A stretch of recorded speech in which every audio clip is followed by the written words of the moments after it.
мұғалімдер. Айдана, бүгін сыныпта кім жоқ? Есімхан баласы жоқ, себепті. Отыра қойыңыздар. Балалар, біз өткен сабақта кімді өттік? Кімнің шығармасын өттік? Бесердің хаты драмасын өттік. Енді бүгінгі сабағымыздың мақсаты, оқу мақсаты, әдеби шығармаға сюжеттік композициялық талдау жасау арқылы идеялық мазмұнын түсіну, көркем шығармадағы кейіпкерлер жүйесін жинақтау мен даралау. Бағалау критерийі сюжеттік композициялық құрылысына қарай идеясын анықтайды, кейіпкерлер ерекшеліктері бойынша типтік образдарды анықтайды. Енді үй тапсырмасын пысықтау мақсатында балалар төңкерілген сұрақ әдісі бойынша бір-бірімізге сұрақ қояйық. Бірінші топ, екінші топқа қоямыз. Ал, Ерхат. Мен сұрағымды Айдынаға қойып келеді. Жазушы қай роман үшін Қазақ КСР-ның мемлекеттік лауреаты атанды? Шерхан Мұртазан Қара маржан романы үшін 1978 жылы Қазақ СССР мемлекеттік лауреаты болды. Мен сұрағымды Диасқа қойып келеді.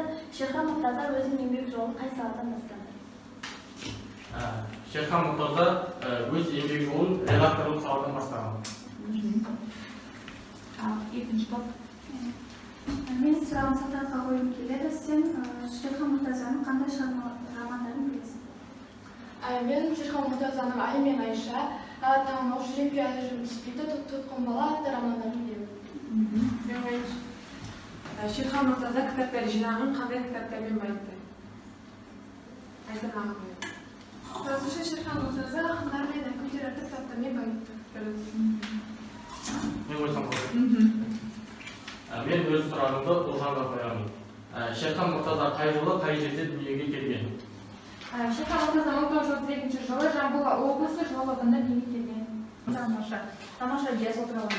Ал балалар, біз өткен сабақтан бері Бесеудің хатын өтіп келеміз. Жалпы Бесеудің хаты драмасы не туралы? Ашаршылық туралы. Қазақстанға Өрескел жағдай туралы.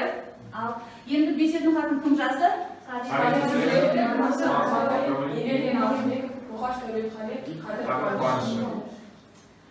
Ал енді бірінші тапсырма. Бірінші тапсырмада бірінші топқа назар аударыңдар тақтаға.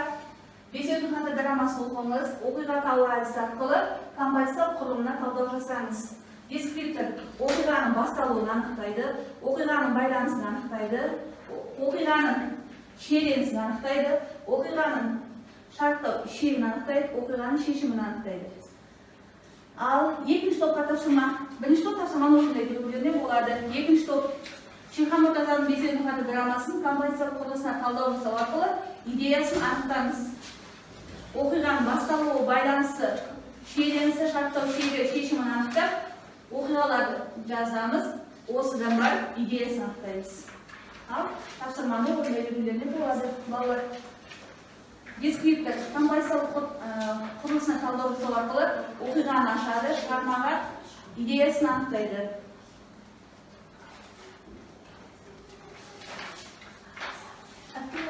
Ал Айдан дайынсың ба? Шерхан Мұртаза Бесеудің хаты драмасы композициялық құрылысы, оқиғаның басталуы, Сталин мен Рысқұловтың диалогы, оқиғаның байланысы, кезектен тыс бюро мәжілісі, оқиғаның шиеленісі, ақ боз үй, оқиғаның шарттау шегі, ана дүние кілем ақ киінген әруақтар, оқиғаның шешімі сағыныш. Ал екінші топтан тамаша. Аяжан екінші топта композициялық құрылысын анықтау арқылы оқиғаларды идеясын табамыз. Кім айтады? Оқиғаның басталуы бұл жерде пролог туралы айтылады және идеясы Сталин мен Тұрар Рысқұловтың диалогындағы ел басына түскен қиыншылық кезеңі. Қалай шеттің ба, Сталин ба? Сталиннің, иә? Ал оқиғаның байланысында, ары қарай оқиғаның байланысы, шиеленісі, шарттау шегі, шешімінде оқиғалар қалай өрбиді? Бұл жердегі оқиғалар қандай Айдана? Бұл жерде жалпы айтатын болсақ, бұл жерде бірінші сурет бойынша Голощекин бюро мүшелерін жинап, хатты кім жазғаны туралы талқылауы. Идеясын Сталинге жеткізбек. Болып жатқан оқиғаны Сталинге жеткізбек. Идеясы жалпы бесеудің хатының жалпы идеясы қандай болады Айдана? Ашаршылық кезіндегі адамдардың халықтың Ахуалын қиыншылықты жеткізуі. Ал енді сыншы дос қалыптасушы бағалау арқылы бір-бірімізді бағалап кетейік. Қане? Бірінші топ, екінші топқа. Ал Маған Жапар Айдананың тапсырмаған жақсы жауап берген ұнады. Ал сын кімге айтамыз? Сындардың бар ма айтатын бірінші топ, екінші топқа?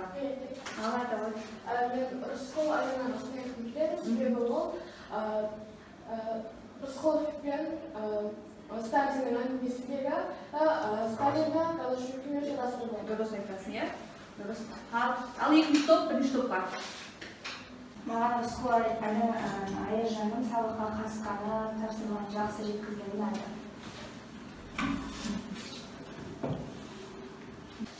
Ал енді балалар екінші тапсырмаға назар аударамыз. Кейс әдісі бойынша бірінші топ, бірінші бөлім, бірінші суретті оқимыз ең алдымен, иә? Сұрақтарға жауап береміз. Сталин мен Рысқұловтың әңгімесінен қандай мәселені білдіңдер? Екінші, Голощекиннің шұғыл жиналыс өткізуінің себебі не деп ойлайсыңдар? Үшінші, прологты рөлдік ойын арқылы сахналаймыз. Ал екінші топтың кейс тапсырмалары мұқият қараймыз. Нұрхан ақын неліктен Субханалла деді. Нұрхан ақын жырында бейнеленген сұмдық суретті өз сөзімен баяндап беріңіз. Үшінші, бірінші суретті рөлдік ойын арқылы сахналаңыздар. Ал тапсырмаға мұқият дайындаламыз балалар. Кейс тапсырмасын орындаймыз. Нұрхан ақынның сөзін табамыз, өлеңнің ішіндегі көркемдік ерекшеліктерге назар аударамыз, рөлдік ойынын сахналауға дайын боламыз балалар. Бірінші топта кім Рысқұлов болады екен, кім Сталин рөлінде ойнайды екен. Меніңше екі көрініс көрсетеді. Ал айта ғой. Сталин мен Рысқұловтың әңгімесінен қандай мәселені білдіңіздер?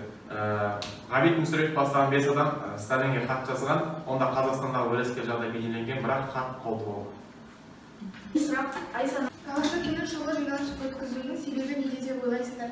Голощекиннің шұғыл жиналыс өткізуінің себебі бесеудің хатын талқылау.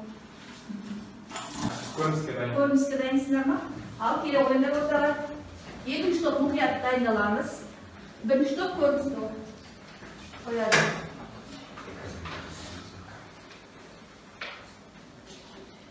Неге біз жағдайды Қазақстандағы Голощекиннен емес, Мәскеудегі Рысқұловтан білуіміз керек? Неге сенен басқа ешкім ләндемейді? Менен де басқалары сіздерге Қазақстандағы өрескел жағдайды жеткізуге тырысқан, бірақ олардың дауысы сізге жетпей жатыр. Қалайша? Мысалы, Ғабит Мүсірепов бастаған 5 адам сізге хат жазған, бірақ хат ұсталған.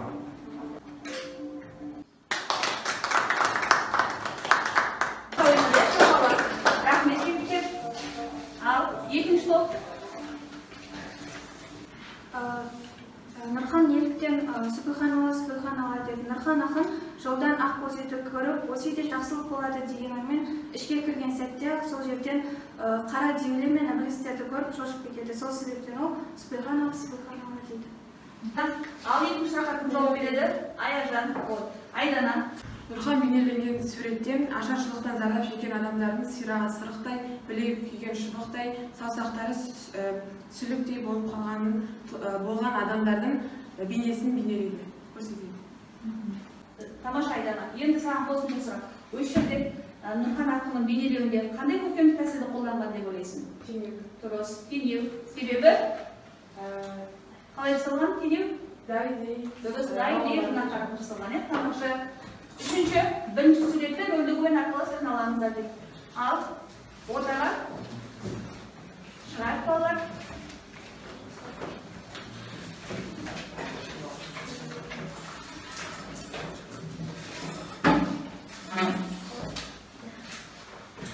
Жолдастар, жау шапқандай түн ішінде неге бүйре шақырды деп ренжімеңіздер. Ал жалпы жау шапты десек те болғандай, міне жау. Жауларда жаман Филипп Исаевич. Оқпадан шыққан жау жаман, бүйірден шыққан жау жаман. Үзімхан дұрыс айтады. Іштен шыққан жау жаман. Қаскөйлер өз ішімізден де шығып отыр. Ол не Филипп Исаевич? Зәреңізді алмай айтсаңызшы. Неге сенің зәрең шағылды, а? Сенің бүйрегің бұрып тұрмаушы ма еді? Әне бір жазушы сымаққа. Құдай үшін айтсаңшы, не тыспалдап тұрғанбыз? Біз өзі өрт сөндіргендей не асқы жиналдық, не талқыланақпыз? Жазушы сымақ кім? Иә, өрт сөндіреміз, өрт. Қайдағы өрт? Иә, шынында да әңгімені басынан бастайық. Қаралатын мәселе біреу, бесеудің хаты.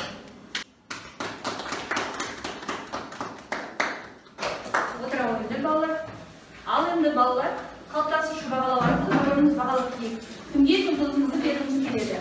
Ал бірінші топтан бастаймыз. Салтанат.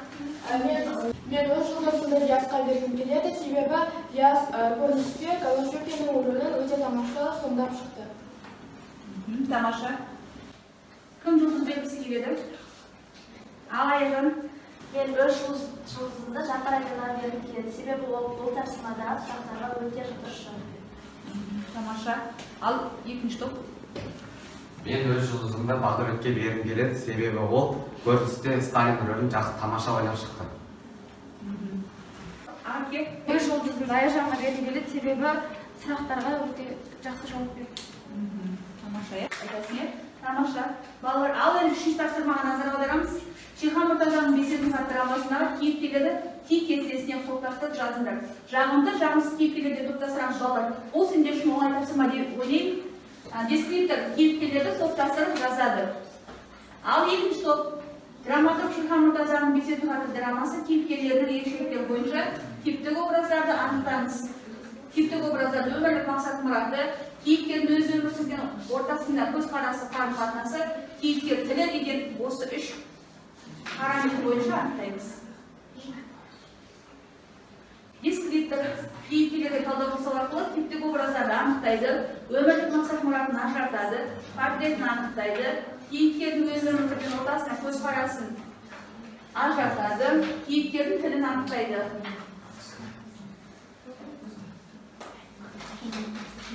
Ал бірінші тапсырма оңай тапсырма деп ойлаймын, бірінші топтікі.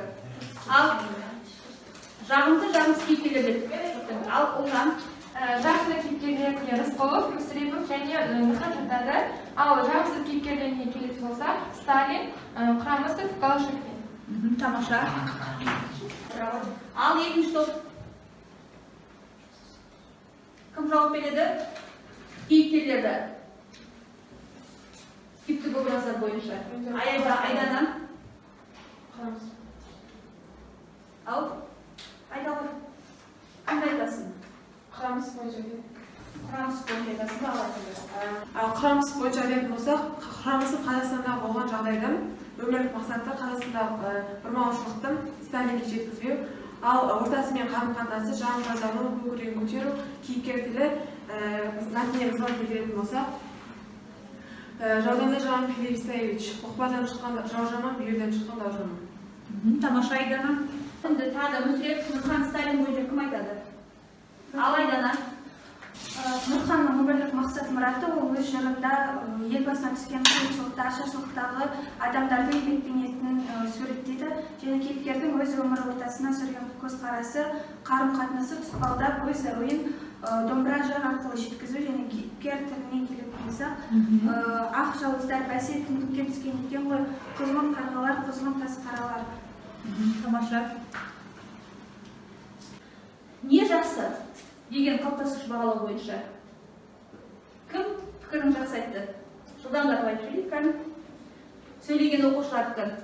Екінші топ бағалайсыз ба? Жоқ, өзің тобыңды бағалайсың сен. Сіз кім жауап берді үшінші топтан? Ал Мен Ұлжанды бағалағым келеді. Өте жақсы әрі нақты, жағымды, жағымсыз кейіпкерлерді жазған.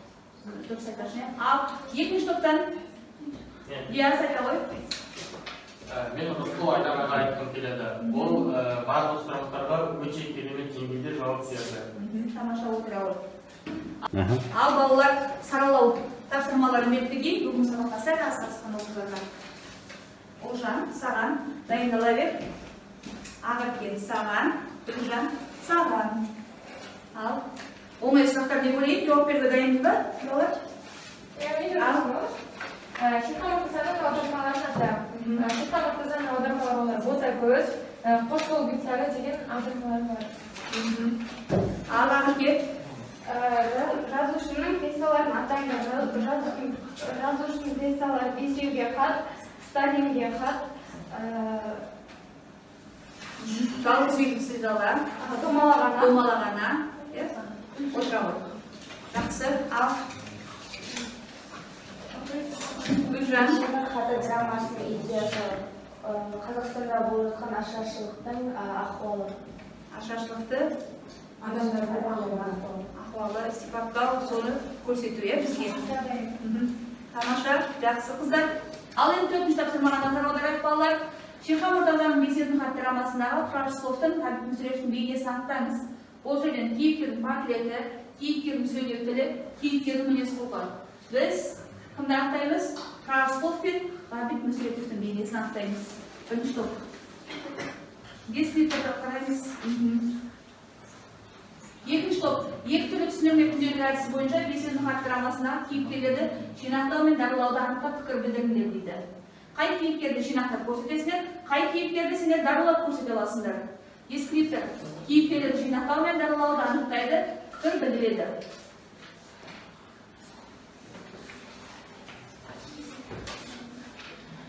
Ал, дайынбыз ба балалар?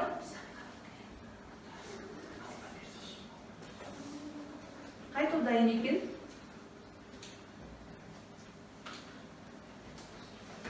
Кейіпкердің тілін анықтауда оқулықпен жұмыс жасаймын де балалар. Салтанат, дайынсың ба айта ғой? Кейіпкер портреті Тұрар Рысқұлов. Портреті Тұрар Рысқұлов өте батыл, сабырлы және де шыншыл.